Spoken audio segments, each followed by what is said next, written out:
على النبي يا أيها الذين آمنوا صلوا عليه وسلموا تسليما اللهم صل على محمد وعلى آل محمد كما صليت على إبراهيم وعلى آل إبراهيم إنك حميد مجيد اللهم بارك على محمد وعلى آل محمد كما باركت على إبراهيم وعلى آل إبراهيم إنك حميد مجيد الحمد لله প্রিয় উপস্থিতি, আমরা আজ পবিত্র জুমার দিন জুমার আলোচনার শুরুতেই মহান রব্বুল আলামিনের দরবারে শুকরিয়া আদায় করছি যে মহান মালিক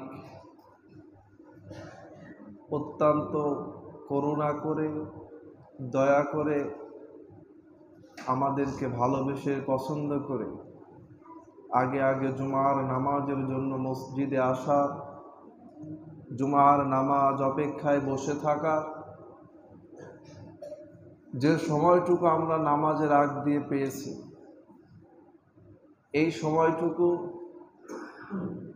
কোরআন ও হাদিস থেকে কিছু কথা বলার ও শোনার যে মহান রব্বুল আলামিন আমাদেরকে সুযোগ করে দিলেন, এজন্য আমরা আলোচনার শুরুতেই আল্লাহ তাআলার দরবারে শুকরগুজার হচ্ছি। আমরা সকলে বলছি আলহামদুলিল্লাহ। আমরা সকলেই রাসূলের প্রতি দুরূদ পড়ি, সকলে বলি সাল্লাল্লাহু আলাইহি ওয়াসাল্লাম। সম্মানিত উপস্থিতি, আমরা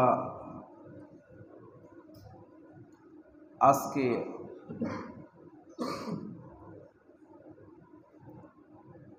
জুমার আলোচনার উদ্দেশ্যে পবিত্র কুরআনুল কারীম থেকে একটি আয়াত তেলাওয়াত করেছি। আল্লাহ সুবহানাহু ওয়া তাআলা তৌফিক দান করলে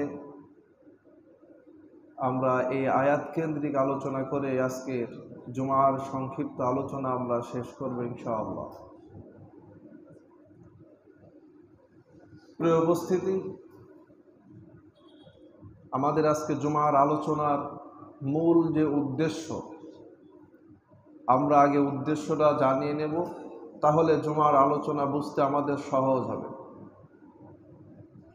সম্মানিত উপস্থিতি, আজকে আমাদের জুমার আলোচনার মূল উদ্দেশ্য হলো ঈদে মিলাদুন নবী সম্পর্কে। ঈদে মিলাদুন নবী সম্পর্কে আজকে আমাদের জুমার আলোচনা। যেহেতু আজকে রবিউল আওয়াল মাসের 9 তারিখ, আমরা সকলেই জানি, বিশেষ করে যারা চাকরিজীবী আছি আমরা জানি এই দিনকে কেন্দ্র করে প্রতি বছরেই আমাদের রাষ্ট্রীয় একটি ছুটি থাকে। অন্যান্য বছরে না, এই বছরেও একটি ছুটি আছে। আজকে 9 তারিখ রবিউল আওয়াল মাসের, 12 তারিখ একটি ছুটি আছে, ইংরেজি 16 তারিখ। দিন আসে সোমবার, সামনে সোমবার একটি রাষ্ট্রীয় ছুটি আছে ঈদে মিলাদুন নবী উপলক্ষে। এই জন্য আমরা এই বিষয়টাকে আজকে জুমার আলোচনার জন্য নির্ধারণ করেছি। ঈদে মিলাদুন নবীর সম্পর্কে আমাদের একটু জানা দরকার যে এই দিনটিকে কেন্দ্র করে নবী করিম সাল্লাল্লাহু আলাইহি ওয়াসাল্লাম থেকে শুরু করে সাহাবীদের মধ্যে, তাবেঈ যারা আছে তাদের মধ্যে, আমাদের যে সমস্ত ইমামগণ ছিলেন তাদের মধ্যে, বা বর্তমান যারা আছে সকলের মধ্যে কি পরিমাণ আমল তারা করতেন বা আমরা এখন কি করছি, এই বিষয় সম্পর্কে আমাদের সংক্ষেপে আজকে জানানোর চেষ্টা করব ইনশাআল্লাহ। প্রিয় উপস্থিতি, ঈদ শব্দের শাব্দিক অর্থ হলো আনন্দ, উল্লাস করা, আনন্দ উদযাপন করা, খুশি উদযাপন করা। মিলাদুন নবী অর্থ হলো নবীর জন্ম। মিলাদুন নবী, ঈদে মিলাদুন নবী শব্দের পারিভাষিক অর্থ হলো রাসূল সাল্লাল্লাহু আলাইহি ওয়াসাল্লাম জন্ম উপলক্ষে আনন্দ উদযাপন করা, খুশি উদযাপন করা। নবী করিম সাল্লাল্লাহু আলাইহি ওয়াসাল্লাম যে দুনিয়াতে এসেছেন, আমরা যারা আছি তার দুনিয়াতে আসায় আমরা খুশি না বেজার? সবাই খুশি না? এ কথায় আমরা সবাই একমত। তো আমরা খুশি হয়েছি, আমরা সবাই খুশি। রাসূল সাল্লাল্লাহু আলাইহি ওয়াসাল্লাম তিনি নিজেও খুশি হয়েছিলেন। এমনকি তৎকালীন সময়ে যে সমস্ত মুশরিকরা ছিল, আবুল আহাব, তিনি ছিলেন আরবের যারা কিপ্টে ছিল তাদের মধ্যে একজন, ধনীও ছিল, আবার ধনীদের মধ্যে একজন, আবার কিপ্টে যারা আছে তাদের মধ্যেও একজন। সে এই কিপ্টে হওয়ার পরেও নবী করিম সাল্লাল্লাহু আলাইহি ওয়াসাল্লাম দুনিয়াতে এসেছে, তার আগমনে খুশি হয়ে তার একজন দাসীকে সে মুক্ত করে দিয়েছিলেন, আবুল আহাব।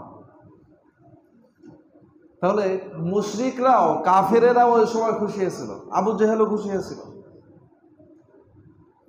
নবী করিম সাল্লাল্লাহু আলাইহি ওয়াসাল্লামের দুনিয়াতে আগমন উপলক্ষে তারা সবাই খুশি হয়েছিল, আমরাও খুশি। কারণ তিনি দুনিয়াতে আসার পরে গোটা সমাজ একটা নতুন পৃথিবী দেখেছিল, নতুন সমাজ তিনি তৈরি করেছিলেন। রাসূল সাল্লাল্লাহু আলাইহি ওয়াসাল্লাম যখন দুনিয়াতে এসেছিলেন, এই যুগটার নাম কি ভাই? এই যুগটার নাম কি ছিল? জাহেলিয়াতের যুগ। আমাদের সবার জানা আছে, এই জন্য জিজ্ঞাসা করছি। যার অর্থ হলো, বাংলা অর্থ হলো অন্ধকারের যুগ, যে যুগে মানুষের জান মালের কোনো নিরাপত্তা ছিল না।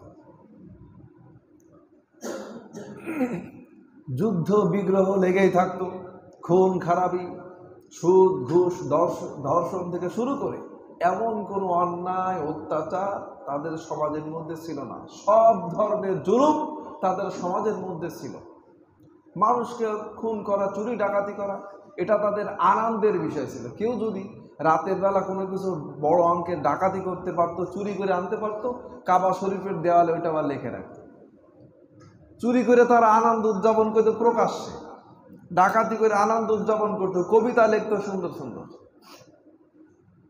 এমন একটা যুগ ছিল। কোনো ব্যবসায়ী নিরাপদে ব্যবসা করে যে ফিরে আসবে, তার মাল নিয়ে যাওয়া আবার আসা রিস্ক ছিল। এমন অন্ধকারের যুগ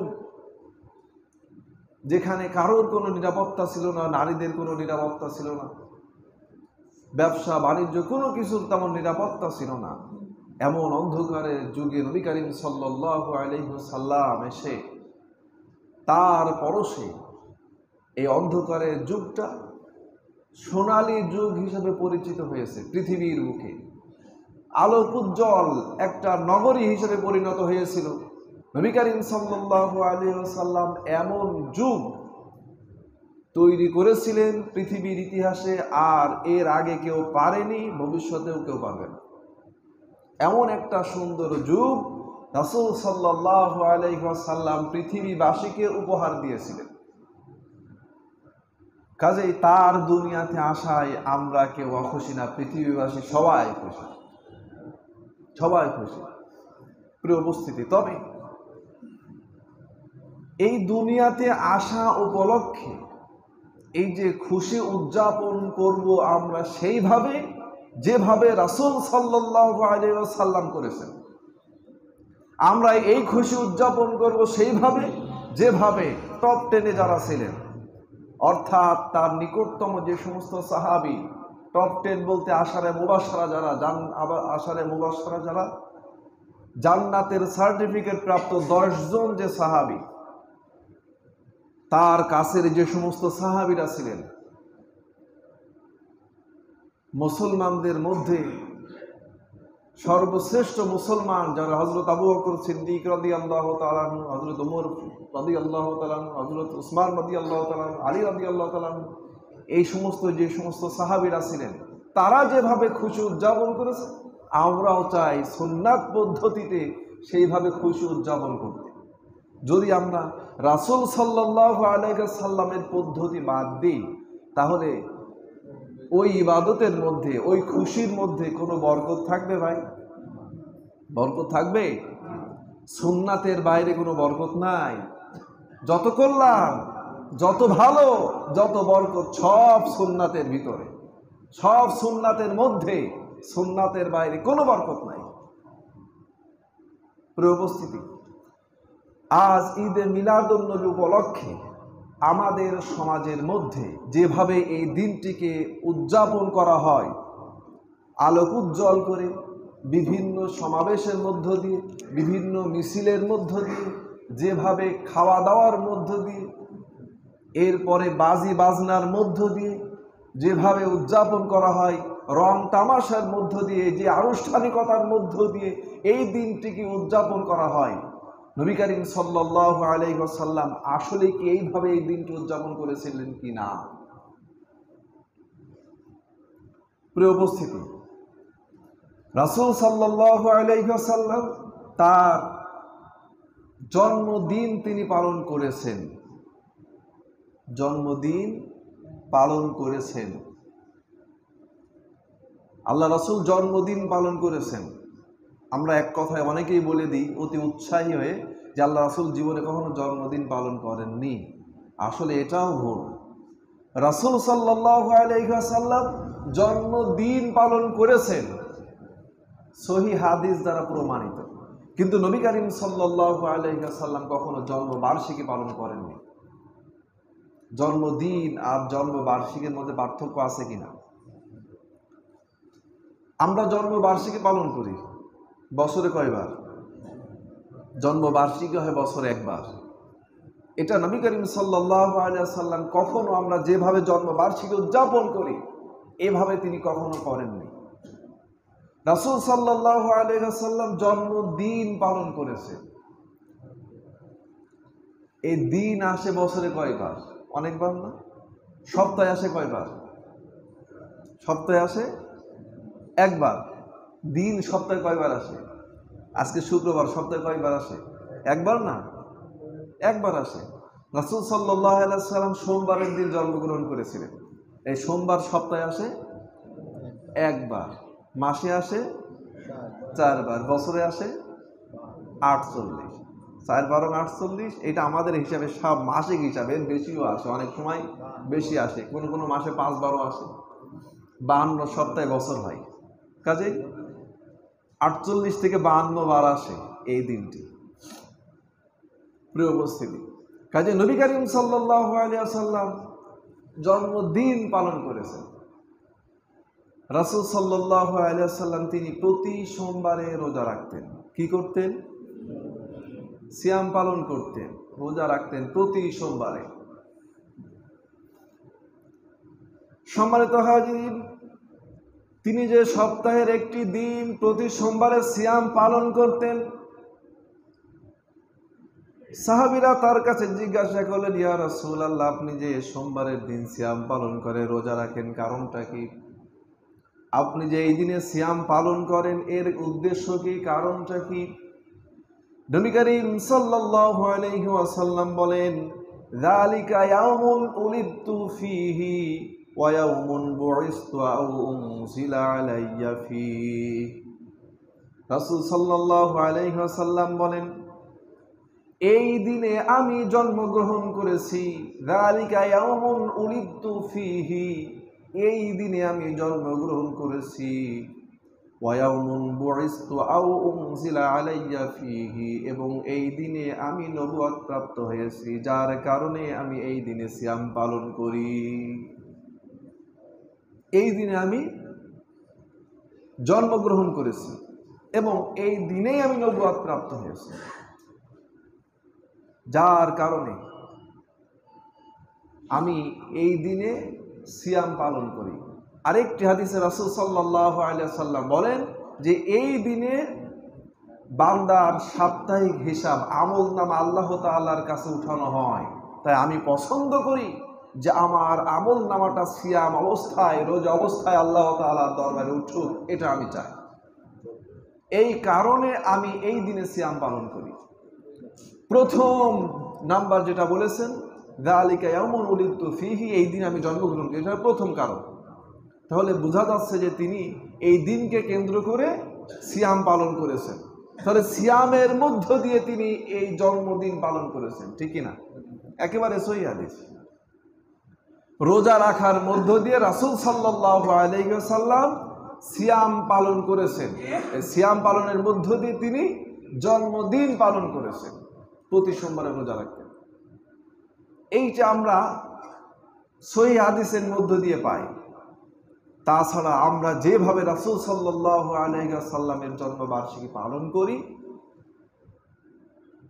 নবী করিম সাল্লাল্লাহু আলাইহি ওয়াসাল্লাম থেকে শুরু করে তার যে সমস্ত সাহাবীদের যুগ ছিল, তাবেঈগণের যে যুগ ছিল, এর পরবর্তীতে যে ইমামদের যুগ ছিল, কোন ইমামগণ এভাবে বছরে একটি দিন রাসূল সাল্লাল্লাহু আলাইহি ওয়াসাল্লামের আগমন উপলক্ষে জন্মবার্ষিকী জাঁকজমকভাবে এভাবে তিনি পালন করেন, কেউ পালন করেন, এটা পাওয়া যায় না।